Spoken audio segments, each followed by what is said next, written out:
স্ত্রীর প্রতি স্বামীর দায়িত্ব কর্তব্য হচ্ছে ভেরি ইম্পর্টেন্টময় একটি কাজ। আপনি নর্মালি যদি মনে করেন আমি স্বামী হিসাবে স্ত্রীকে গ্রহণ করেছি, তাকে বিবাহ শাদী করেছি, তাকে মহারানা দিয়েছি, আমার এতটুকু কাজ শেষ না। আপনার তারপরও আরও কিছু গুরুত্বপূর্ণ কাজ রয়েছে। গুরুত্বপূর্ণ কাজের মধ্যে 1 নম্বর কাজ হচ্ছে স্ত্রীর সাথে ভালো ব্যবহার করা।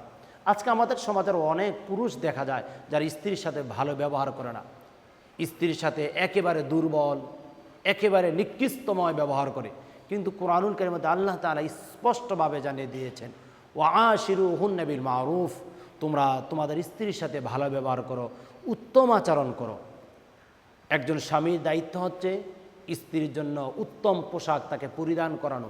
অর্থাৎ স্বামী যেই লেভেলের পোশাক পরিধান করবে, তার স্ত্রীর জন্য সেই লেভেল বা যদি আরেকটু ভালোবাসা সেই আদান প্রদান বাড়াতে চায়, তাহলে তার চেয়ে আর উত্তম পোশাকও তাকে পরাতে পারে। অর্থাৎ উত্তম পোশাক তার পরাতে হবে। 3 নম্বর, একজন স্বামীর তার স্ত্রীর প্রতি দায়িত্ব হচ্ছে তাকে দ্বীনের ব্যাপারে নসিহা করা, অর্থাৎ তাকে দ্বীন শিক্ষা দেওয়া। স্ত্রী যদি কোরআন শিখতে যদি আগ্রহী যদি হয়, তাকে কোরআন শেখাতে হবে।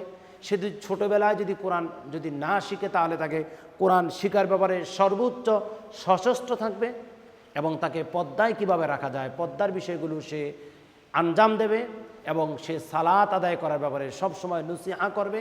অর্থাৎ দ্বীনি যত লাইন রয়েছে, প্রতিটি লাইনে একজন স্বামী সবসময় সর্বদাই অভিভাবকের ভূমিকা পালন করবে। তাহলে একজন স্বামীর অন্যতম 3টি দায়িত্ব নিয়ে কথা বলছি।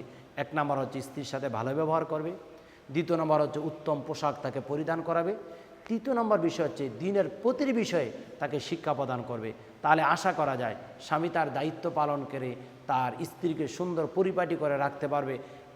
এর কারণে হতে পারে আল্লাহ তাআলা স্বামী ও স্ত্রী উভয়কে জান্নাতে প্রদান করতে পারেন।